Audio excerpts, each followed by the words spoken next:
দীর্ঘ 15 বছর তৃণমূলের দুর্নীতিগ্রস্ত রাজনীতির শিকার হয়েছেন বাংলার মানুষ। সন্ত্রাস, তোলাবাজি, কাটমানি কি না করেননি তৃণমূলের তাবড় তাবড় নেতামন্ত্রীরা। সরকারের পালাবদলে সেসব সামনে আসতেই সরব বাংলার জনগণ।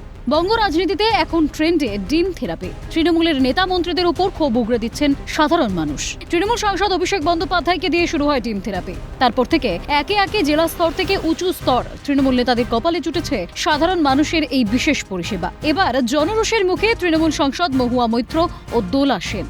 বুধবার নদিয়ার কালীগঞ্জ থানা এলাকায় বিধায়ক আলিফা আহমেদের বাড়িতে দলীয় মিটিংয়ের আয়োজন করা হয়। সেখানে উপস্থিত ছিলেন সাংসদ মহুয়া মৈত্র ও একাধিক তৃণমূল নেতৃত্বরা। তৃণমূল সাংসদ মহুয়া মৈত্রকে ঘিরে বিক্ষোভ পরিস্থিতির সৃষ্টি হয় ওই এলাকায়। দীর্ঘক্ষণ বন্ধ হয়ে যায় 12 নম্বর জাতীয় সড়কের যান চলাচল। হিন্দু দেবতাদের অপমানসূচক কথাবার্তা এবং একাধিক রাজনৈতিক দুর্নীতির অভিযোগ তৃণমূল সাংসদ মহুয়া মৈত্রের বিরুদ্ধে। তাকে লক্ষ্য করে ডিম, গোবর ছোড়েন স্থানীয় বাসিন্দারা। ওঠে চোর চোর স্লোগান।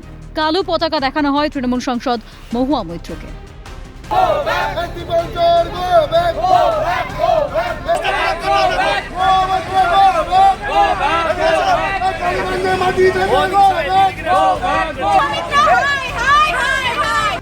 তৃণমূল সরকার ক্ষমতায় থাকাকালীন এই মহুয়া মৈত্রই কখনো সাংবাদিকদের 2 পয়সার সাংবাদিক বলে দাগিয়ে দিয়েছেন, কখনো আবার সাধারণ মানুষদের সঙ্গে তুচ্ছ তাচ্ছিল্য করতেন। দীর্ঘদিন ধরে জমে থাকা সাধারণ মানুষের সেই ক্ষোভ যে এভাবে বেরিয়ে আসবে তা স্বাভাবিক নয় কি? আজকে আপনারা কি কর্মসূচি করছেন? আজকে আমাদের কর্মসূচি, আজকে আমরা গোপন সূত্রে জানতে পারি যে লাল সাহেবের এনে ধাবায় মহুয়া মৈত্র সহ এক ঝাঁক চোর এসছে। ওরা আজকে আমরা সবারই প্রথম আমাদের দেশ। আজকে মহুয়া মৈত্র আমাদের ভারতবর্ষকে, ভারতবর্ষের পাসওয়ার্ড পয়সার বিনিময়ে বিদেশির হাতে বিক্রি করে করছে। তারপরে হলো ধর্ম, আমাদের ধর্ম মা কালীকে মহুয়া মৈত্র অপমান করেছে। আমরা চাই প্রকাশ্যে এসে মহুয়া মৈত্র ক্ষমা চাক। অন্যদিকে দুর্গাপুরে জনরোষের মুখে তৃণমূল সাংসদ দোলা সেন। বুধবার তৃণমূল শ্রমিক ইউনিয়নের উদ্যোগে বিধানচন্দ্র রায়ের জন্ম ও মৃত্যুদিন উপলক্ষে একটি রক্তদান শিবিরের আয়োজন করা হয় দুর্গাপুর তৃণমূল শ্রমিক ইউনিয়ন অফিসে। সেখানে যোগ দিতে যাওয়ার পথে বিক্ষোভের মুখে পড়েন তৃণমূল সাংসদ দোলা সেন। তাকে কালো পতাকা দেখায় সাধারণ মানুষ।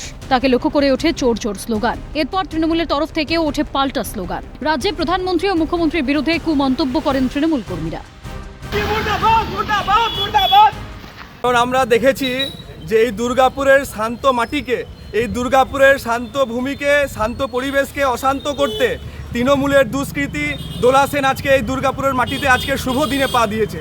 আজকে ডক্টর বিধানচন্দ্র রায়ের জন্মদিন এবং সেই জন্মদিন আমাদের দুর্গাপুরের প্রত্যেকটি জায়গায় পালন করা হচ্ছে, উদযাপন করা হচ্ছে। এই সময়ে এই আজকের শুভ দিনে এই কলঙ্কিনী দোলা সেন আজকে আমাদের এই দুর্গাপুরের মাটিকে কলুষিত করার জন্য এসছে। এ বিষয়ে বিজেপির রাজ্য সভাপতি শ্রমিক ভট্টাচার্য বলেন, যারা এতদিন ভুক্তভোগী ছিলেন তারা এখন পরিত্যক্তদের উপর ক্ষোভ উগরে দিচ্ছেন। পুলিশ এদের কত আটকাবে? এখন তৃণমূলের নেতারা কোথায়? তারা এসে কেন বাঁচাচ্ছে না তাদের দলীয় নেতাকর্মীদের? যারা অভুক্ত ছিল তারা এখন, যারা পরিতৃপ্ত তাদের দিকে ডিম ছুটছে। এখন পচা ডিম কি ভালো ডিম সেটা তো দেখার দায়িত্ব বিজেপির নয়, পুলিশের। পুলিশ দিয়ে কত কন্ট্রোল করবে সরকার? তৃণমূলের নেতারা কোথায়? যারা বসে আগো প্রতিযোগিতায় গিয়ে হাসি হাসি মুখ নিয়ে বাচ্চাদের হাতে প্রাইজ তুলে দিতেন, রাজনীতির দারিদ্র ঢাকবার জন্য যারা বিভিন্ন সময় কম্বল বিতরণ করতেন তার ছবি দিয়ে বড় বড় কাট আউট লাগাতেন, তারা কোথায়? যারা বিরাট বিরাট দুর্গাপুজো করতেন তারা কোথায়? তারা কেন নামছেন না তাদের কর্মীদের তাদের হাত থেকে বাঁচানোর জন্য? তৃণমূলকে মারছে। বিজেপির কোন কর্মী যদি এর সঙ্গে যুক্ত হয়ে থাকেন নাম পাঠান, আমরা তাদের বিরত করব, তাদের বিরুদ্ধে ব্যবস্থা নেব। সব মিলিয়ে রাজনীতির পালা বদলে পাকে পড়েছেন তৃণমূল নেতারা। ক্ষমতার দাপুটে যাদের মাটিতে পাই পড়তো না তারাও আজ ক্ষমতাহারা।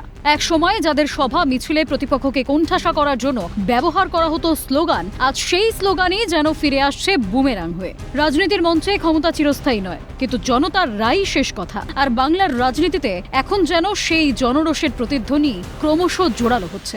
প্রসেনজিৎ চৌধুরী, রাজেশ সেনগুপ্তের রিপোর্ট, ক্যালকাটা নিউজ।